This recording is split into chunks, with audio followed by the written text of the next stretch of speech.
Assalamualaikum warahmatullahi wabarakatuh.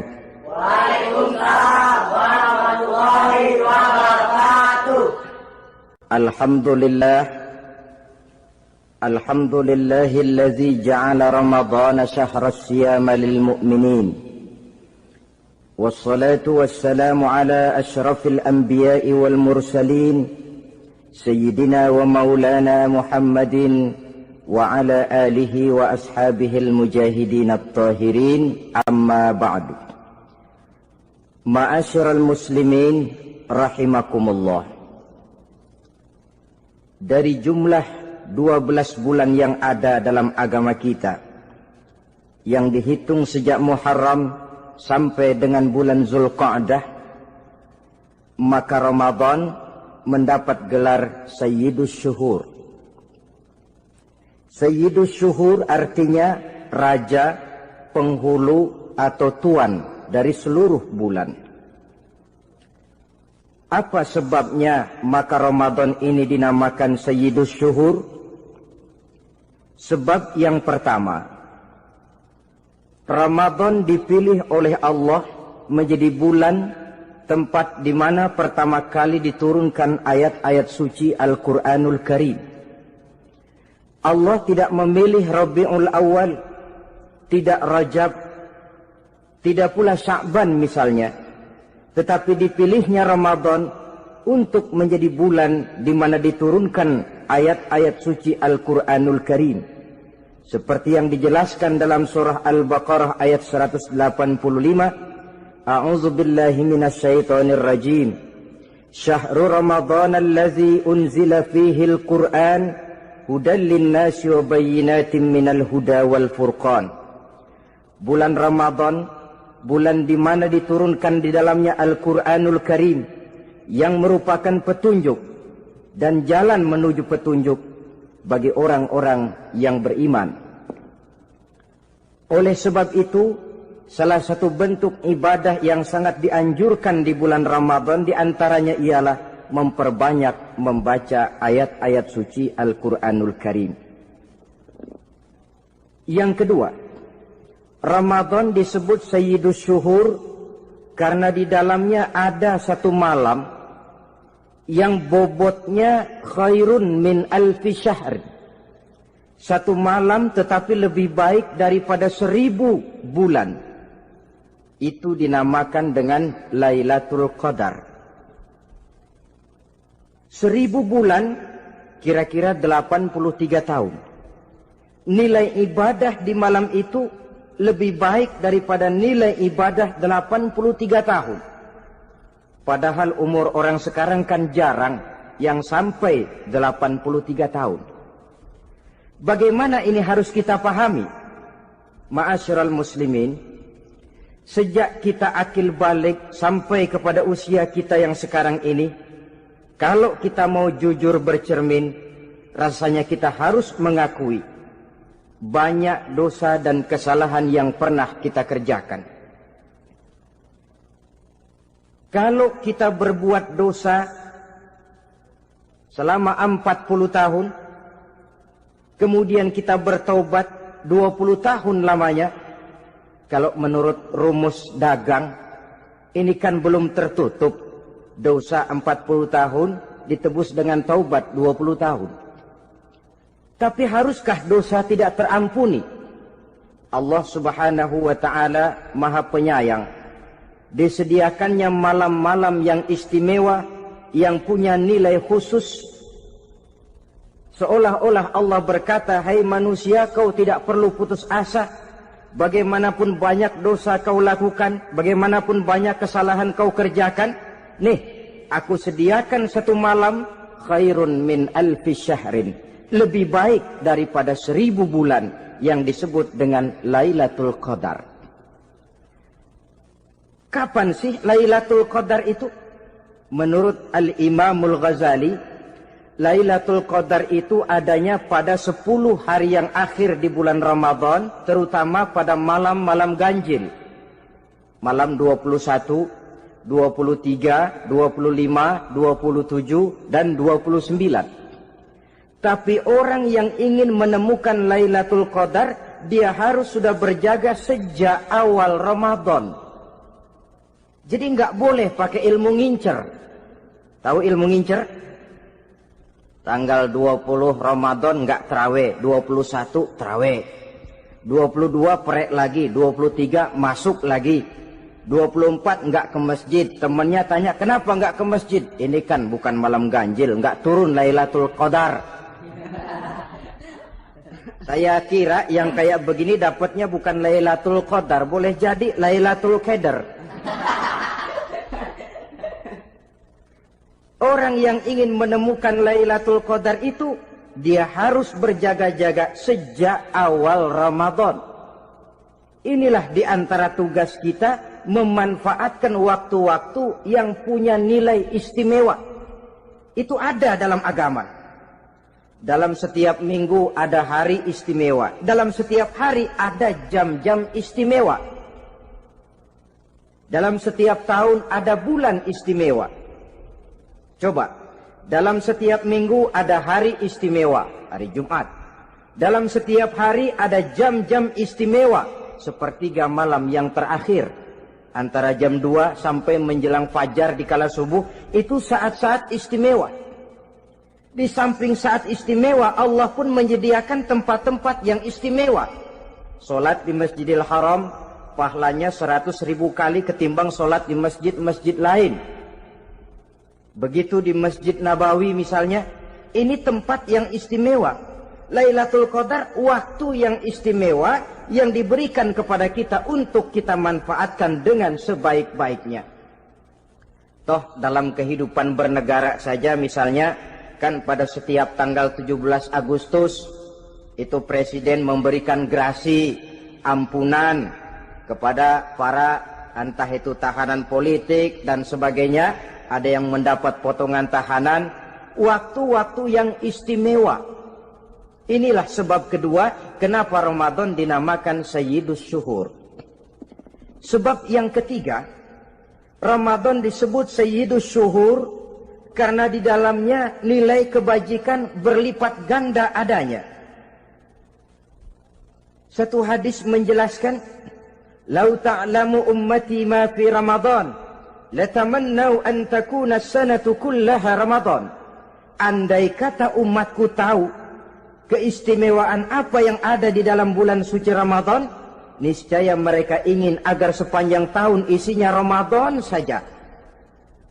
Apa sebabnya? Li'annal hasanata fihi mujtami'atun. Di dalam bulan Ramadan itu berkumpul segala macam kebajikan. Wa ta'atu maqbulatun. Segala perbuatan taat diterima oleh Allah. Wa da'awati mustajabatun. Segala macam doa dan permohonan dikabulkan oleh Allah. Wa dzunuba maghfuratun. Dan segala macam dosa diampuni oleh Allah Subhanahu wa ta'ala. Berlipat gandanya nilai kebajikan yang kita kerjakan di bulan suci Ramadan. Itu sebabnya seorang muslim dalam menyambut bulan suci Ramadan penuh dengan sikap kegembiraan. Kata baginda Nabi, "Man fariha bidukhuli Ramadan, haramallahu jasadahu 'alan niran." Siapa orang yang gembira dengan datangnya bulan suci Ramadan, Allah haramkan badannya dari api neraka. Gembira menyambut Ramadan artinya bagaimana? Apa Ramadan datang terus bakar petasan? Bukan. Pukul beduk? Bukan. Apa gunanya pukul beduk kalau nggak puasa? Apa gunanya bakar mercon kalau tidak melaksanakan ibadah di bulan suci Ramadan? Gembira menyambut datangnya Ramadan dalam arti mempersiapkan diri untuk melaksanakan ibadah dengan sebaik-baiknya di bulan suci Ramadan ini. Ma'asyiral muslimin rahimakumullah. Yang terakhir, kenapa Ramadan disebut Sayyidus Syuhur? Karena di dalam bulan suci Ramadan ada perintah melaksanakan ibadah puasa. Apa istimewanya ibadah puasa?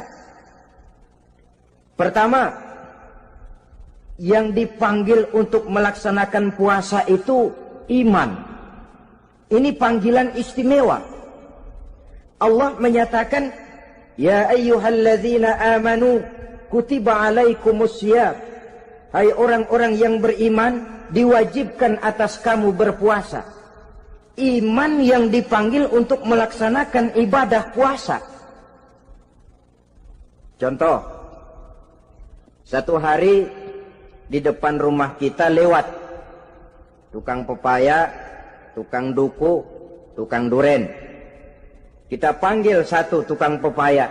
Bang, pepaya, berhenti dulu sebentar. Kira-kira yang merasa tukang pepaya berhenti enggak? Berhenti. Ini tukang duku sama tukang duren berhenti enggak? Tidak. Tentu tidak berhenti karena tidak dipanggil.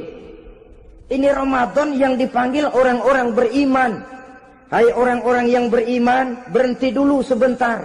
Berhenti apa? Berhenti makan di waktu siang, berhenti minum di waktu siang. Yang merasa beriman, berhenti. Yang tidak beriman, langsung. Biar Ramadan siang-siang makan jalan terus, ngerokok, ngelepus terus. Kenapa? Tidak beriman, tidak merasa terpanggil oleh ayat tadi. Sekarang tukang pepaya lewat di depan rumah. Kita panggil, bang pepaya berhenti dulu. Dia dengar tapi nggak mau berhenti. Apa kita bilang? Kang pepaya budak. Dipanggil nggak mau berhenti. Ini ada orang ngaku beriman kepada Allah. Ramadan dipanggil disuruh berhenti makan siang, nggak berhenti juga. Mukmin budak. Disuruh berhenti minum di waktu siang, nggak berhenti juga. Mukmin budak. Ini istimewanya puasa. Panggilan difokuskan kepada iman. Hai orang-orang yang beriman. Allah tidak bilang hai orang-orang yang sudah masuk Islam. Tidak. Ya ayyuhallazina aslamu. Tidak. Ya ayyuhallazina amanu yang dipanggil. Hai orang-orang yang beriman. Nilai nurani yang paling dalam itu yang dipanggil melaksanakan ibadah puasa. Lalu orang beriman yang bagaimana yang wajib puasa? Pertama dia sudah balik. Yang kedua berakal sehat. Yang ketiga dia mampu berpuasa. Orang beriman macam ini balik, berakal sehat, mampu melaksanakan puasa. Kalau cukup syarat ini, dia wajib puasa. Kurang syarat, tidak wajib puasa. Jadi kalau di bulan Ramadan ada teman kita tidak puasa, jangan heran barangkali syaratnya kurang. Cukup dalam hati saja, ini orang kurang syarat. Makanya nggak puasa. Pak, itu teman saya kok nggak puasa? Nggak puasa, nggak puasa. Dia bukan orang beriman kali ah. Orang yang tidak beriman itu tidak wajib puasa. Beriman kok pak? Iman. Tapi nggak puasa. Nggak puasa. Belum balik kali ah. Belum balik.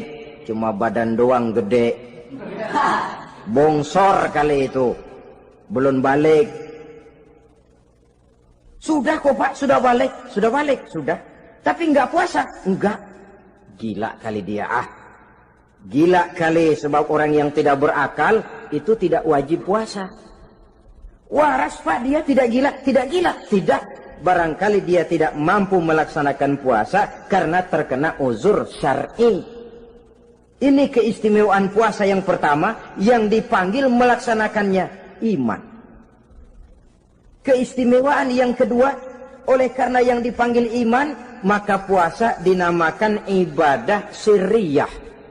Ibadah rahasia. Kalau kita sembahyang, orang lihat kan? Lihat enggak? Lihat. Kita bayar zakat, orang tahu. Kita pergi haji, apalagi pergi haji, sekampung nganterin. Tapi kita puasa atau tidak puasa, yang tahu kan cuma kita dan Allah saja. Pura-pura sedekah, nggak bisa. Pura-pura sholat, ketahuan. Gerakannya mesti canggung. Pura-pura pergi haji, kemana perginya?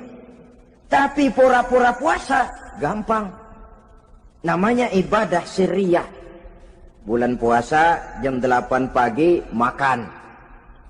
Keluar rumah bibir lap yang kering. Jalan lemesin dikit. Ada angin belaga miring. Temennya tanya, lu lemes amat, gue lagi puasa nih. orang lain bisa dibohongi. Sebab puasa memang merupakan ibadah sirriyah yang tahu cuma kita dan Allah saja. Karena dia ibadah rahasia, puasa ini sulit terkena penyakit riya. Ibadah yang lain karena kelihatan orang, gampang kena penyakit riya, to show only. Sholat karena kelihatan orang, gampang kena penyakit riya. Karena saya jadi imam, misalnya di belakang saya lihat ada mertua, wah, saya bikinlah sembahyang saya mantap-mantap, pakai serban, pakai siwak, bahasanya saya paseh-pasehin kayak orang 16 tahun di Mekah. Wah, ufolli warwal maghribi salasa raka'atin Allahu Akbar. Surahnya saya cari yang panjang-panjang, paling pendek sabbihis sama wadduha. Akibat apa itu? Riya, di belakang ada calon mertua. Tapi kalau sholat sendirian dalam kamar, boro-boro pakai serban dan siwak, kadang-kadang kaos kutang saja cukup. Surahnya jangan sabbih sampai wadduha, langganannya inna a'toinakal kautsar sama qul huwallahu ahad. Karena sholat terlihat orang, mudah kena penyakit riya. Sedekah pun begitu. Mulanya niatnya cuma mau sedekah 5.000, karena ada orang yang disedekahsegani naik 10.000, yang 5.000 sudah karena orang. Jadi ibadah yang lain itu mudah terkena riya, tapi juga mudah dinilai orang.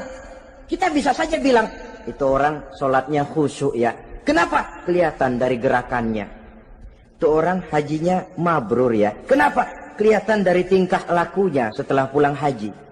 Itu orang sedekahnya berani ya. Kenapa? Ketahuan dari jumlahnya. Ibadah yang lain bisa dinilai, tapi puasa nggak bisa dinilai. Tuh orang puasanya mantap bener ya. Kenapa? Beludah melulu. Itu bukan ukuran. Itulah sebabnya dia dinamakan ibadah sirriyah, ibadah yang abstrak, yang tahu cuma si pelaksana dan Allah saja. Ini keistimewaan puasa yang kedua. Yang ketiga, saudara-saudara, kalau ibadah-ibadah yang lain, ganjaran pahalanya itu dijelaskan oleh Allah. Sedekah kalau ikhlas pahalanya begini. Haji kalau mabrur pahalanya ini.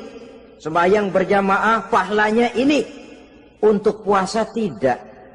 Puasa Allah cuma bilang as-siyamu li wa ana ajzi bihi. Puasa adalah untukku, aku yang akan membalasnya. Berapa besar balasannya tidak dijelaskan oleh Allah. Apa artinya ini? Kalau saudara kerja, mandor bilang, sampean kerja sama saya, gaji satu hari 5.000. Ketahuan kan, sehari 5.000. Kita bisa kong kalingkong, ada mandor rajin, nggak ada mandor kendor. Pokoknya sehari 5.000. Tapi kalau mandor cuma bilang, kau kerja sama aku, soal gajimu nanti aku yang atur. Tidak dijelaskan berapanya, nanti aku yang atur. Ini kan mestinya kita kerja hati-hati. Sebab apa? Mungkin gaji kita lebih besar dari jumlah 5.000 kalau kerjaan memuaskan. Mungkin tidak digaji sama sekali kalau kerjaan berantakan. Tidak dijelaskannya pahala puasa menjadi sugesti bagi kita untuk melaksanakan ibadah ini dengan sebaik-baiknya. Mungkin gaji sangat besar, mungkin tidak digaji sama sekali. Sebab kata Nabi, kam min shaimin laisa lahu min siyamihi illa al-ju' wal 'atsh.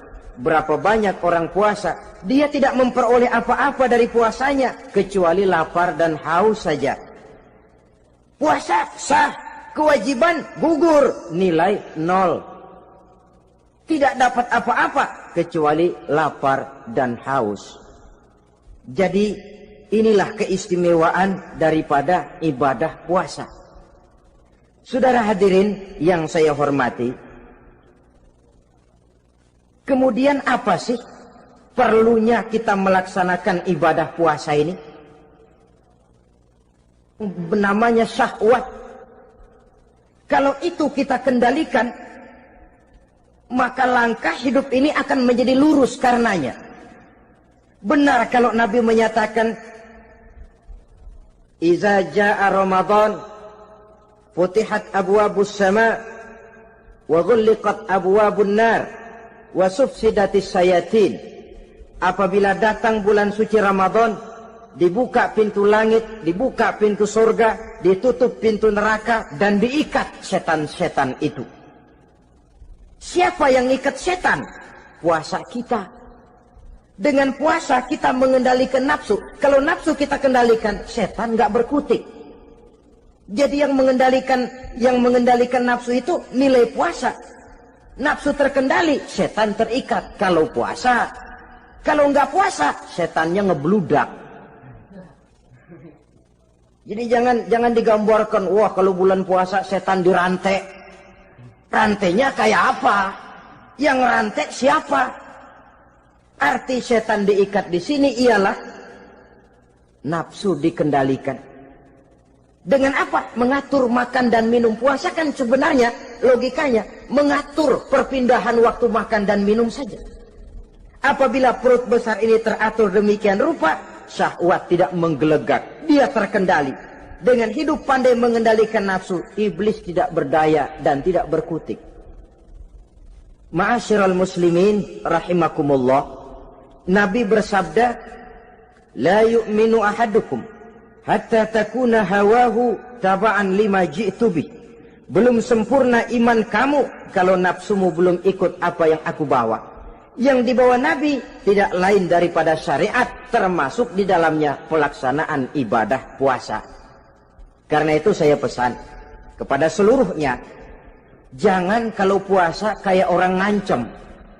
Siang bisa mengendalikan nafsu, tapi begitu maghrib berbunyi, nafsu sudah tidak terkendalikan lagi. Itu namanya puasa orang ngancem.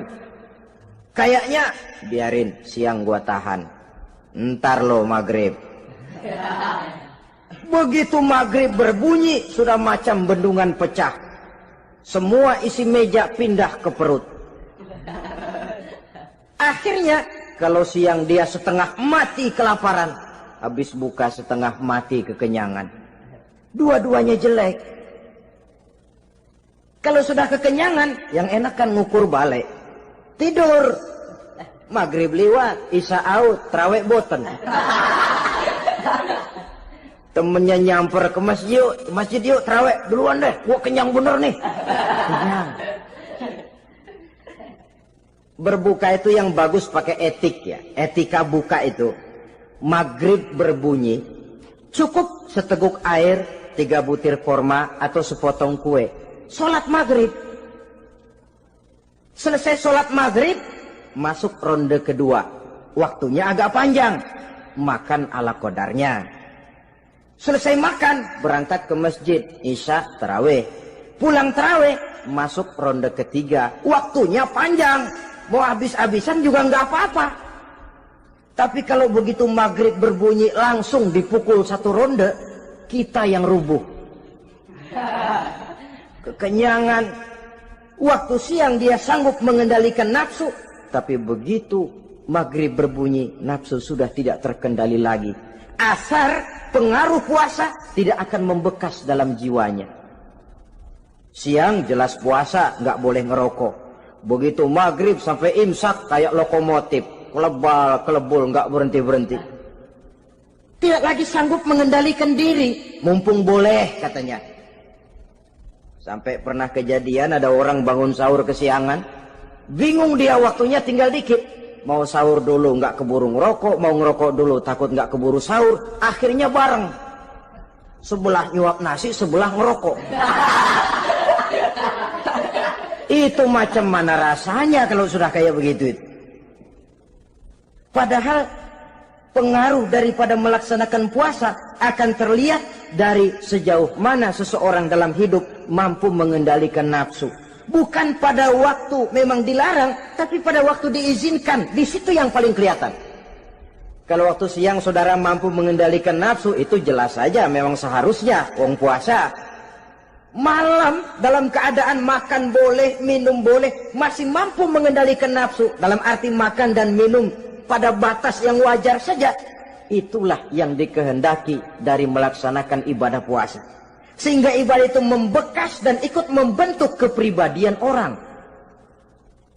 Sekali lagi, jangan cuma waktu siang saja bisa mengendalikan nafsu. Di waktu malam pun dalam kondisi yang memang dihalalkan, kita juga hendaknya mampu mengendalikan nafsu. Jadi inilah perlunya puasa yang pertama, supaya kita bisa mengendalikan nafsu. Yang kedua, puasa itu melatih kita hidup sederhana. Orang sufi mengajarkan, orang yang paling kaya ini sebenarnya orang yang hidupnya paling cukup. Sedangkan orang miskin adalah orang yang kebutuhannya kelewat banyak. Maka yang paling kaya, bahkan yang maha kaya, itu sebenarnya cuma Allah. Sebab apa? Dia nggak perlu apa-apa. Makin banyak keperluan kita, makin miskin kita. Coba orang puasa lihat. Kalau sudah jam 2, jam 3, itulah barangkali memang termasuk godaannya dalam melaksanakan ibadah puasa. Kalau jam 1 siang, jam 2 siang, jangankan makanan enak, nangka busuk kita lihat legit. Barangkali cobaan di dalam melaksanakan ibadah puasa. Tapi kalau sudah maghrib berbunyi, berbuka kita kena seteguk air, sepotong roti, 3 butir korma, kenyang rasanya. Kemana keinginan yang tadi begitu menggebu-gebu? Oh, bisikan nafsu rupanya itu. Makin dalam kita merenung, makin sampai kita kepada bentuk kesederhanaan di dalam hidup ini. Puasa membentuk pribadi seorang muslim untuk jauh daripada sifat tamak bin rakus alias serakah. Tamak itu berasal dari kalimat toma dalam bahasa Arab yang sifatnya sudah terukir dari hurufnya. Huruf to, tengahnya bolong. Huruf mim, tengahnya bolong. Huruf ain, mulutnya mangap, perutnya gede. Jadi orang tamak macam itulah. Apapun yang diberikan Allah tidak pernah ada cukupnya dan tidak pernah ada syukurnya. Sehingga Nabi menjelaskan, lau anna libni Adam wadiyani min zahabin labtagha lahuma thalisan wala yamla'u jawfa ibn Adam illa turab. Andai kata manusia mempunyai 2 buah ladang yang seluruhnya emas, tidak usah kepalang tanggung, ladang emas, 2 ladang semuanya ladang emas, dia tidak akan puas, dia akan mencari lagi ladang yang ketiga. Wala yamla'u jawfa ibn Adam illa turab. Mulut manusia ini memang tidak akan pernah penuh kecuali kalau sudah diisi dengan tanah. Kapan diisi dengan tanah? Kalau sudah menghadap ke arah kiblat di liang lahat, nah itu baru mulut udah nggak ngerawil, diam, tenang, kalem, diisi dengan tanah. Dengan demikian kita lihat bahwa puasa makin kita hayati, makin dekat kita kepada kesederhanaan di dalam kehidupan ini. Islam tidak melarang orang untuk kaya, untuk punya harta. Yang dilarang ialah sifat rakus, serakah, dan tamak. Karena ini akan membuat orang melakukan segala macam cara, ingkar kepada nikmat Allah, tidak pandai bersyukur, pandangan matanya selalu diarahkan ke atas. Dikala hidupnya sudah serba cukup, dia masih merasa kurang. Sebab itu dia selalu kurang. Dia sudah kaya tapi masih merasa miskin saja, maka hidupnya pun miskin terus. Saudara-saudara ma'asyiral muslimin, ini hikmah yang kedua kenapa kita perlu puasa. Yang ketiga, puasa itu melatih kita cinta kepada fakir miskin, orang-orang yang tidak mampu, yang memerlukan pertolongan. Bagaimana caranya? Dunia pendidikan berkata bahwa pendidikan akan lebih berhasil kalau bersifat audiovisual. Mengajar anak berenang, bawa ke kolam. Mengajar anak naik sepeda, berikan sepedanya. Mengajar orang cinta fakir miskin, rasakan apa yang dirasakan oleh fakir miskin. Apa itu? Lapar, haus. Kan nggak bisa ngajarin anak berenang teori saja. Ke kolam nggak pernah. Teori hafal luar kepala. Gaya dada begini, gaya 200 meter begini, gaya kupu-kupu begini, gaya bebas begini. Teori hafal ke kolam nggak pernah. Sekali terjun gaya batu. Sudah nggak timbul-timbul lagi. Nggak bisa ngajar anak naik sepeda cuma teori saja. Sepedanya tidak pernah diberikan. Hafal teori. Bab 1 pegang setang.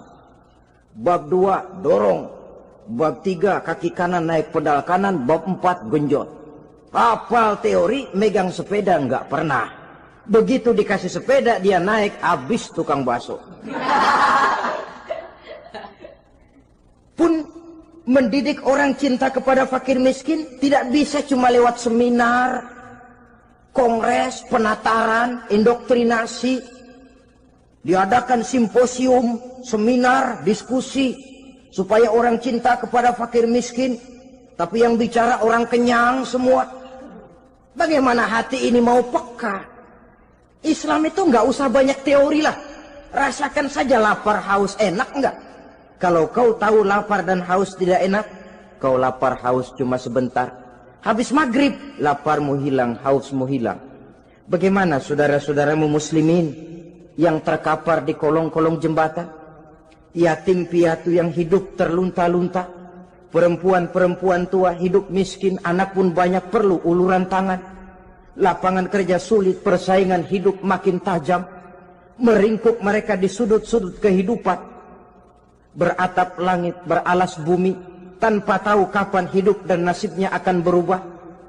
Di situ pekaklah hati untuk hidup tidak cuma buat kepentingan diri dan perut sendiri saja, tapi mampu memberikan pertolongan sesuai dengan kemampuan kepada mereka yang memang memerlukan. Sebuah hadis menyatakan, irhamu ahlal ardi yarhamkum man fis sama. Sayangilah apa yang ada di permukaan bumi, nanti yang di langit akan sayang kepadamu. Si kaya sayang kepada yang miskin lalu menolongnya.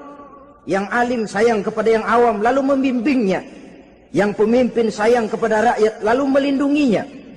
Yang di langit akan sayang kepada kita, akan turun rahmah berlimpah, akan tercipta keberkahan dan ketenangan dalam hidup. Tapi kalau sebaliknya, yang kaya malah nyantap yang miskin, yang pemimpin malah menggilas yang rakyat, yang alim malah membodoh-bodohi orang yang memang sudah bodoh, akan terwujudlah malapetaka. Bukan rahmah yang turun dari langit, tapi azab akan menimpa kita semua. Orang yang menghayati lapar, menghayati haus, akan timbul kepekaan sosial. Hidup tidak cuma untuk diri sendiri saja, tapi mampu melihat lingkungannya. Yang keempat, kita perlu puasa untuk menumbuhkan sifat jujur dan disiplin. Coba lihat, kalau tengah hari bulan puasa, andai kata saudara masuk ke dalam kamar seorang diri, saudara kunci dari luar, lalu saudara makan, tidak seorang pun tahu. Tapi kenapa itu tidak kita lakukan? Ada semacam perasaan malu. Malu kepada Allah. Iya, orang lain tidak tahu. Iya, manusia bisa saya bohongi, tapi Allah. Atau umpamanya waktu sholat zuhur, saudara sholat zuhur di masjid, umpama ketika ngambil air wudhu, giliran ke kemur, saudara korupsi dikit aja, telan. Jangan Nabi sumu tasihhu, berpuasalah kamu, badanmu akan sehat. Sebab apa? Saya katakan tadi, semua energi dihasilkan dari perut besar sini. Itu makanan yang kita makan, mulai dari keju sampai singkong, mulai dari hamburger sampai combro, masuk perut besar, digiling, lalu ditransfer ke seluruh tubuh oleh perut besar ini. Mekanisme kerjanya persis pabrik besar yang kalau kita hayati, Allahu Akbar, Fatabarakallah ahsanul khaliqin. Ini tangan supaya kuat kerja perlu vitamin apa? Kirim ke tangan. Mata supaya awas perlu vitamin apa? Kirim ke mata. Bibir supaya nggak pecah perlu vitamin apa? Kirim ke bibir. Oleh perut besar ditransfer ke seluruh tubuh. Sisanya yang nggak perlu keluar jalan belakang. Kalau perut besar ini terus-menerus bekerja, ibarat mesin diporsir, dia akan cepat rusak. Maka datang bulan Ramadan, perut besar itu jangan terlalu diporsir, diberikan tenggang waktu istirahat, sehingga Nabi memberikan jaminan sumu tasihhu, berpuasalah kamu, pasti kamu akan sehat. Buktinya orang mati kelaparan banyak, tapi yang mati karena puasa, kalau puasanya betul, nggak ada. Maka Islam itu agama yang sesuai dengan fitrah ya. Buktinya apa? Puasa wisol itu bukan saja tidak boleh, tapi haram. Puasa wisol artinya puasa nyambung. Dari pagi sampai maghrib, sampai malam, sampai besok pagi lagi terus-terusan puasa, haram. Karena itu bertentangan dengan fitrah. Islam tidak cukup dari waktu imsak sampai datang waktu maghrib. Kenapa? Menurut perhitungan itu sesuai dengan daya kemampuan maksimal manusia. Sudah diukur itu. Allah yang bikin manusia kok. Jadi kalau Allah perintah puasa, itu sudah dalam kemampuan daya tampung dari kapasitas yang dimiliki manusia. Orang mati kelaparan banyak, yang mati karena puasa nggak ada. Belum pernah saya dengar ada warta berita, sari berita-berita penting dalam siaran ini, gara-gara bulan puasa orang Islam pada mati. Nggak ada.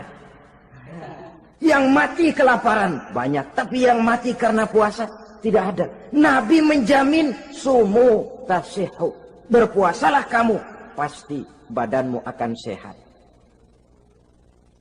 Ma'asyiral muslimin, kalau sudah tahu kita apa perlunya kita berpuasa, pembicaraan akan saya lanjutkan bagaimana seharusnya kita puasa. Puasa yang ideal itu yang bagaimana? Al-Imamul Ghazali menjelaskan, orang yang puasa itu ada 3 macam. Pertama, saumul awam, puasanya orang kebanyakan. Orang macam ini merasa sudah puasa asal tidak makan, tidak minum, puasa sudah. Pokoknya tidak makan, tidak minum, itulah puasa. Ini puasanya orang awam. Matanya tidak pernah puasa, kupingnya tidak puasa, kakinya tidak puasa, tangannya tidak puasa. Ini puasa orang awam, kebanyakan. Hasilnya tidak mustahil seperti yang dikatakan Nabi tadi. Berapa banyak orang puasa tidak mendapat apa-apa dari puasanya kecuali lapar dan haus. Puasa sah, kewajiban gugur, nilai 0. Kan rugi ibadah semacam itu. Sebab jangan lupa, yang membatalkan itu kan 2. Ada yang membatalkan pahala puasa, ada yang membatalkan puasa. Bedanya apa? Kalau puasa batal, pahala jelas batal. Tapi kalau pahala yang batal, puasanya mungkin sah. Kewajibannya gugur, tapi pahala tidak ada. Kalau yang membatalkan puasa sih umumnya kita bisa jaga itu. Sebab apa? Masalahnya konkret, kelihatan. Apa yang membatalkan puasa? Misalnya makan dan minum yang disengaja walaupun sedikit, batal. Sedikit tapi sengaja tidak mengenyangkan, batal. Mamanya pentol korek yang kecil itu, sengaja telan waktu puasa, batal. Kan sedikit pak, nggak kenyang kok. Sengaja itu yang bikin batal. Tapi kalau tidak sengaja seperti lupa, itu tidak batal. Misalnya hari pertama puasa, di sembahyang subuh tidur, bangun jam 8, lupa kebiasaan, langsung aja nyerbu ke dapur. Dapat sepiring setengah, ingat, astagfirullah, lagi puasa, betul. Setelah ingat bagaimana? Yang masih ada di mulut keluarkan, berkemur, lanjutkan puasanya, sah. Perkara sepiring setengah yang udah kadang masuk bagaimana Pak? Itu rezeki. Lawang orang lupa. Lupa itu kan jenis yang ma'fu anhu. Jenis yang dimaafkan. Makan dan minum yang disengaja walaupun sedikit. Batal. Batal puasanya. Apalagi muntah yang disengaja. Batal puasa itu. Ukuran sengaja kan kita tahu. Apalagi hilang akal, seperti gila atau pingsan, batal puasa. Apalagi hubungan suami istri di waktu siang secara sengaja, batal. Kalau sengaja, kalau nggak sengaja, enggak. Namanya nggak sengaja. Umpamanya, saya nggak sengaja Pak, tahu-tahu udah nyampe situ, gimana? Yang nggak batal, cuma begitu ingat, buru-buru selesai mandi, lanjutkan puasanya, sah. Jangan begitu ingat sih ingat Pak puasa, cuman tanggung. Nah, ini tanggung ini yang bikin jadi batal. Dan jangan lupa, orang yang membatalkan puasa karena hubungan suami istri, dendanya paling berat. Seorang sahabat pernah lapor, halaktu ya Rasulullah. Ya Rasul, celaka saya. Ma ahlaka, apa yang bikin kamu celaka? Saya lagi puasa Ramadan ya Rasulullah, saya nggak tahan. Lalu saya nyelonong sama istri saya. Pengantin baru ini rupanya. Nyelonong bagaimana? Ya nyelonong.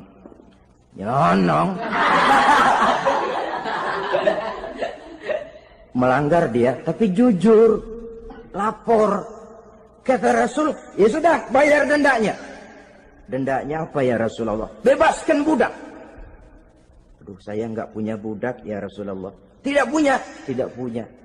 Puasa 2 bulan berturut-turut. Tidak boleh diselang-seling. Syahraini mutatabi'aini. 2 bulan berturut-turut. Tidak boleh diselang-seling. Gimana? Sanggup puasa 2 bulan berturut-turut? Enggak kuat ya Rasulullah. Enggak kuat? Enggak kuat. Ramadan yang sebulan aja saya nyelonong. Apalagi 2 bulan. Kalau kau tidak kuat juga, beri makan 60 fakir miskin. 1 orang 1 mod. Ya Rasulullah. Apalagi? Jangan memberi makan 60 fakir miskin. Orang istri saya di rumah sehari masak 3 hari libur. Saya orang susah ya Rasulullah. Saya pikir lagian ya orang kebangetan juga. Sudah melarat sama larangan berani. Rasul masuk ke dalam kamar, keluar kembali bawa sekeranjang kecil kurma. Kalau kau tidak punya apa-apa, bawa pulang ini. Sedekahkan kepada orang-orang miskin di kampungmu sebagai pembayar dendamu. Ya Rasulullah. Apalagi? Di kampung saya itu yang paling miskin saya. Waduh, rusak bener ini orang. Apa marah Rasul? Beliau malah senyum. Ya sudah, kalau memang yang paling miskin kamu, bawa pulang saja itu kurma, beri makan anak istrimu di rumah. Orang ini udah melanggar larangan, dapat kurma lagi.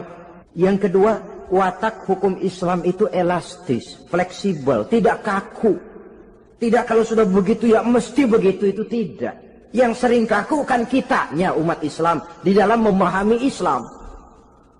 Saudara hadirin yang saya hormati, yang tidak boleh itu pun di waktu siang. Kalau malam sejak maghrib sampai sebelum imsak, pada awal perintah puasa tidak boleh. Tapi ternyata banyak juga yang nyerempet-nyerempet. Sampai Allah turunkan, uhilla lakum lailatas siyami arrafasu ila nisaikum. Dihalalkan bagi kamu pada malam puasa bergaul dengan istrimu. Jadi barangkali di antara pendengar ini ada yang pengantin baru, tolong sabarlah di waktu siang. Tunggu maghrib berbunyi. Kalau sudah maghrib habis buka, mau buka lagi juga nggak apa-apa. Terserah saja. Ini yang membatalkan puasa. Yang kita sulit mengontrol, yang membatalkan pahalanya. Apa misalnya? Ngomong-ngomongin orang. Puasa, ngomongin orang jalan terus. Itu ya tetangga kita. Kenapa emang? Oh, anu. Kita sih bukan ngomongin orang ini. Bukan ngomongin orang katanya. Ngomongin tuyul. Anu. Bohong. Orang puasa bohong, apa puasanya batal? Tidak. Puasanya sah. Yang batal mungkin pahalanya. Saudara-saudara, ma'asyiral muslimin rahimakumullah. Mata, terutama di kota-kota besar, menjaga mata ini. Kadang-kadang kita nggak pengen lihat, tapi kelihatan. Sebab itu memang yang tidak boleh ngeliatin. Kalau kelihatan, lain. Kelihatan itu kan rezeki. Orang kita nggak mau tapi kelihatan. Yang kelihatan itu sebentar. Kata Imam Ali, nazaratul ula laka wa tsaniyatu alaika. Pandangan pertama untukmu, yang kedua atasmu. Jadi begitu kelihatan, ya sudah. Jangan kelihatan tapi manteng aja nggak mau. Jadi mantengnya ini yang jadi urusan. Saudara hadirin yang saya hormati, dengan kata lain, berusahalah kita untuk puasa zahir batin. Itu yang pertama tadi. Puasa tingkatnya orang saumul awam disebut. Tingkat yang kedua, saumul khawas. Puasanya orang khusus. Bagaimana ini? Di samping tidak makan dan tidak minum, panca inderanya sudah ikut puasa. Matanya puasa. Kupingnya puasa. Asal ada diajak ngomong-ngomongin orang, maaf ya, kuping saya lagi puasa. Kakinya puasa, diajak jalan ke tempat yang tidak baik, dia bilang, maaf saja, kaki saya lagi puasa. Diajak nyolong, maaf, tangan saya lagi puasa. Tidak cuma sekedar tidak makan dan tidak minum, panca inderanya sudah ikut puasa. Sekurang-kurangnya, seperti inilah puasa kita. Zahir, batin. Nah, yang tertinggi disebut saumu khawasil khawas. Puasa orang khusus yang lebih khusus lagi. Ini sudah the first class ini. Puasanya orang fit. Bagaimana puasanya orang ini? Di samping tidak makan dan tidak minum, puasa panca inderanya, hatinya juga sudah ikut puasa dari seluruh keinginan yang selain Allah. Wah, ini kelas tinggi. Orang yang puasa macam ini, andai kata jam 3 sore dia berpikir, ntar sore buka pakai apa ya? Dia menganggap batal pahalanya. Kenapa? Masih mikirin makanan. Kalau kita kan bukan cuma mikirin, ngancem.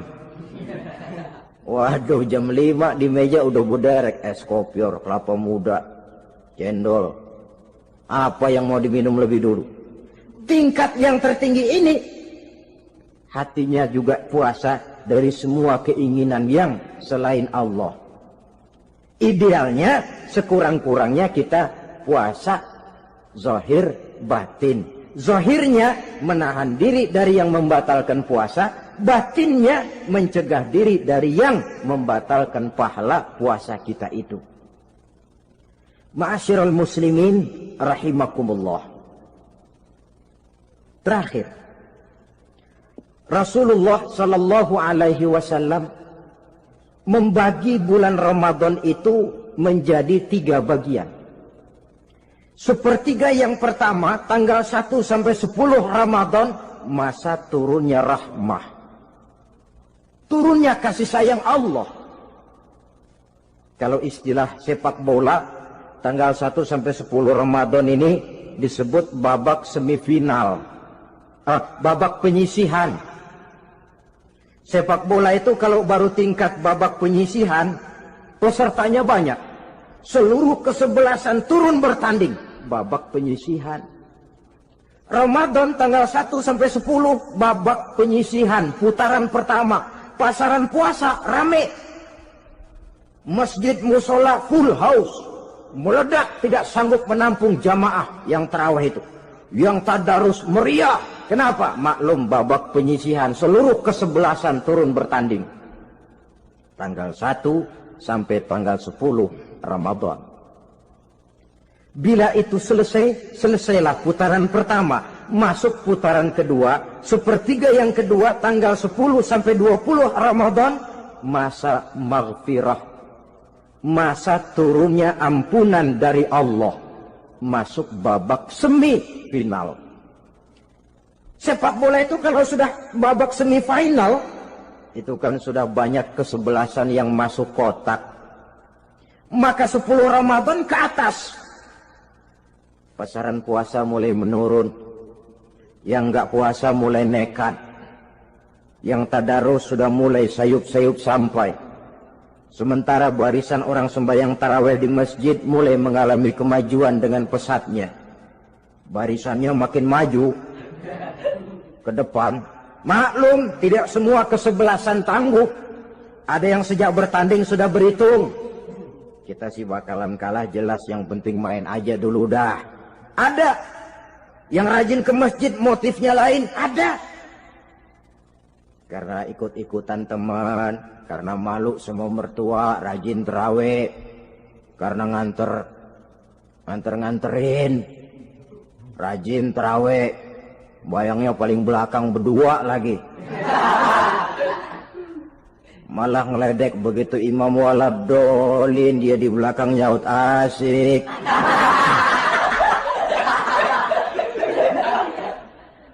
Yang kayak begini ini sudah nggak bakal tahan lama. Akan gugur di babak semifinal. Puncaknya, putaran terakhir, tanggal 20 sampai akhir Ramadan, masa itkun minan nar, masa pembebasan dari api neraka. Masuk babak final. Kalau sudah babak final, ya pesertanya nggak banyak sudah. Ramadan tanggal 20 ke atas babak final. Pesertanya nggak banyak. Sebab apa? 20 Ramadan ke atas pikiran orang sudah bercabang itu. Yang punya kampung sudah siap-siap mau pulang mudik. Lebaran di buah kampung. Puasa kayak enggak, yang penting pokoknya lebaran. Yang pegawai negeri gajinya kecil, anaknya banyak, palanya ngebet. Yang belum punya sepatu, belum punya baju, macam-macam problem, sehingga konsentrasi ibadah menurun. Padahal Nabi sangat menganjurkan tingkatkan ibadah, la siyama fi ashril awakhir, lebih-lebih pada hari 10 yang akhir, tanggal 20 sampai akhir Ramadan. Di situ dianjurkan memperbanyak ibadah, i'tikaf, tarawih, tadarus Quran, bersedekah, amalan-amalan sunnah yang sangat dianjurkan di bulan suci Ramadan ini. Nah, mereka yang keluar sebagai finalis Ramadan, Allah Subhanahu wa ta'ala berkenan memberikan piagam penghargaan. Di atas piagam itu tertulis dengan nyata, ghufira lahu ma taqaddama min zambihi. Pemegang piagam ini dinyatakan keluar sebagai finalis Ramadan. Kepadanya diberikan penghargaan dengan jaminan ampun terhadap seluruh dosa yang pernah dia kerjakan. Sehingga dia keluar Ramadan, masuk 1 Syawal, seperti bayi baru dilahirkan oleh ibunya. Bersih tanpa dosa, karena sudah dibersihkan oleh ibadah Ramadan. Sehingga masuk Syawal, dia rayakan Idul Fitri, dia pantas mengucapkan minal aidin wal faizin. Minal aidin artinya, semoga kita termasuk orang yang kembali. Kembali kemana? Kembali kepada fitrah. Seperti bayi baru dilahirkan oleh ibunya. Tidak punya dosa kepada Allah, karena sudah dibersihkan oleh ibadah Ramadan. Ini orang yang finalis. Puasanya betul, tarawihnya betul, pantas mengucapkan minal aidin. Dan kalau tarawih cuma 2 malam, puasa 3 hari. Lebaran paling rajin, mas minal aidin ya, minal aidin. Nggak tahu diri lu. Minal aidin dari mana? Saudara hadirin, dosa kepada Allah bersih oleh ibadah Ramadan. Tinggal dosa kepada sesama manusia, berhalal bihalal di hari raya Idul Fitri. Nah, inilah pembicaraan kita pada pertemuan kali ini, dengan harapan mudah-mudahan ibadah kita diterima Allah. kita keluar sebagai finalis yang pada akhirnya masuk ke dalam kelompok minal aidin wal faizin, orang yang kembali suci kepada fitrah dan orang yang beruntung. Dengan semangat inilah kita rayakan Idul Fitri, hari raya kembali kepada fitrah. Terima kasih banyak atas segala perhatian. Mohon maaf atas segala kekurangan. Usikum wa nafsi bitaqwallah. Wassalamualaikum warahmatullahi wabarakatuh. Waalaikumsalam.